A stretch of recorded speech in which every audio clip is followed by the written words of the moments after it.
Students, we will continue the explanation of rules of conversion from active voice to passive voice. तो इसमें हम लोगों ने अब एग्जाम्पल देखनी है.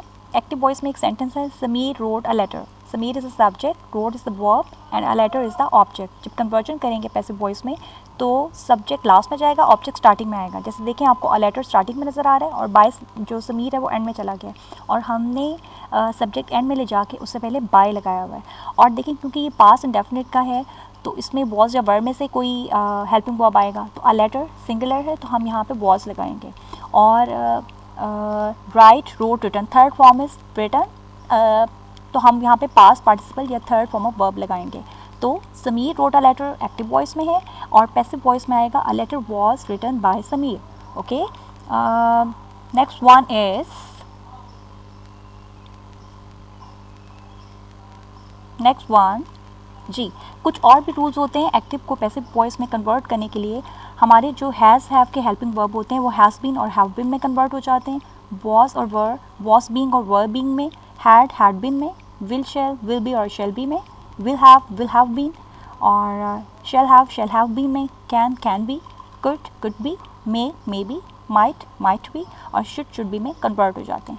इसके अलावा कुछ चेंज ऑफ प्रोनाउंस होती हैं. जैसे आई की प्लेस में उसका प्रोनाउन मी आएगा, वी की प्लेस में अस और ही की प्लेस में हिम, शी की प्लेस में हर, दे की प्लेस में दैम और यू एज इट इज़ रहेगा, यू की प्लेस में यू ही आता है. ये चेंज ऑफ प्रोनाउंस भी होती है इसमें.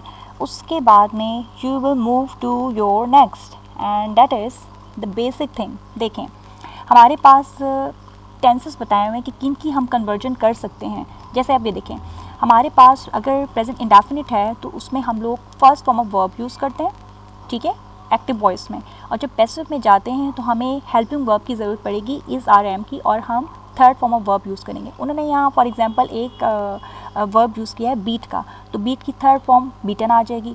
उसके बाद में आता है हमारा पास्ट इंडेफिनिट.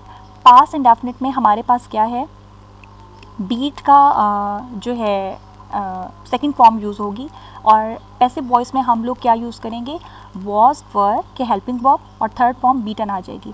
उसके बाद में आ जाता है फ्यूचर इंडेफिनिट. फ्यूचर इंडेफिनिट में हम लोग विल शैल के हेल्पिंग वर्ब यूज़ करेंगे और थर्ड फॉर्म बीट की यूज़ करेंगे. और जब पैसिव वॉइस बनाएंगे तो हम शैल बी बीटन और विल बी बीटन कर देंगे. उसके बाद में आता है प्रेजेंट कंटिन्यूस. उसमें हम लोग एक्टिव वॉइस में तो इज़ आर एम और वर्ब की फर्स्ट फॉर्म के साथ आई एन जी यूज़ करते हैं और पैसिव वॉइस में हम लोग इज़ आर एम और बीइंग और third form of verb use करेंगे. जैसे यहाँ पे बीटन यूज़ हुई है. फिर पास्ट कंटिन्यूस आता है, उसमें हेल्पिंग वर्ब आएंगे वॉज वर और फर्स्ट फॉर्म ऑफ वर्ब के साथ आई एन जी यूज़ होता है एक्टिव वॉइस में. और पैसिव वॉइस में आपके पास वॉज वर के हेल्पिंग वर्ब आएंगे, बीइंग आएगा और third form of verb beaten. ये एग्जाम्पल है, हमें पता होना चाहिए कि हमने थर्ड फॉर्म ऑफ वर्ब कोई भी वर्ब हो उसका यूज़ करनी है हम लोगों ने यहाँ पे.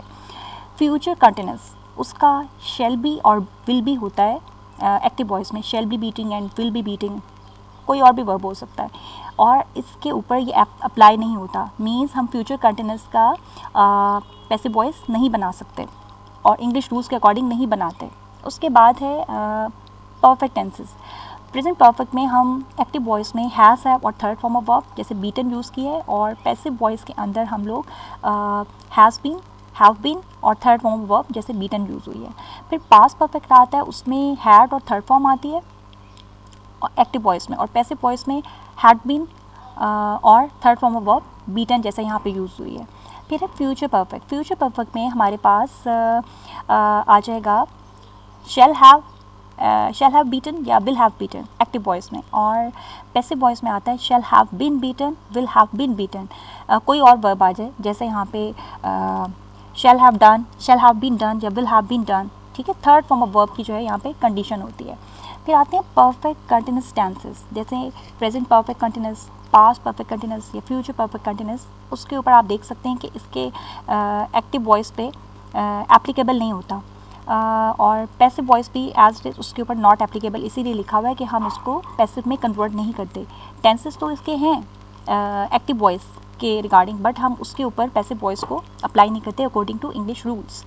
उसके बाद में आते हैं कैन, मे, मस्ट के जो मॉडल वर्ब्स होते हैं वो कैन, मे, मस्ट ही रहते हैं एक्टिव वॉइस में और पैसिव में कैन, मे, मस्ट वही रहेंगे. उसके बाद में इनके साथ भी हम लोगों ने जो है third form of verb use करनी है बी लगा के, बी बीटन, जैसे can beat, may beat, must beat active voice में है। तो पैसिव वॉइस में क्या हो जाएगा, can be beaten, may be beaten, must be beaten. ठीक है, ये टेंस वॉइस जो है आपको पता है किसके एक्टिव वॉइस के सेंटेंसेस को पैसिव में कन्वर्ट कर सकते हैं, ये आपको नॉलेज हो गया। अब आप अपने नेक्स्ट पे मूव करेंगे। देखें हमारे पास है सिंपल प्रेजेंट टेंस, उसमें एक एग्जांपल दी हुई है, reporters write news reports. News reports are written by reporters. अब देखें इसमें उन्होंने क्या किया है, जो रिपोर्ट्स था वो हमारा ऑब्जेक्ट था, रिपोर्टर्स हमारे सब्जेक्ट थे। जब हमने इसको पैसिव में कन्वर्ट किया तो क्या हुआ है, न्यूज़ रिपोर्ट्स जो हैं वो स्टार्ट में आ गई हैं, प्रेजेंट इंडेफिनिट है क्योंकि first form of verb right I है। तो हमने रिपोर्ट्स है तो इसके अकॉर्डिंग इज़ आर एम में से आर का हेल्पिंग वर्ब सिलेक्ट कर लिया। फिर राइट की थर्ड फॉर्म रिटन आएगी और बाय लगा के एंड में हमारा सब्जेक्ट रिपोर्टर्स चला गया। तो ये पैसिव में क्या कन्वर्जन हो गई, news reports are written by reporters. फिर हम आ जाएंगे प्रेजेंट कंटिन्यूस पे।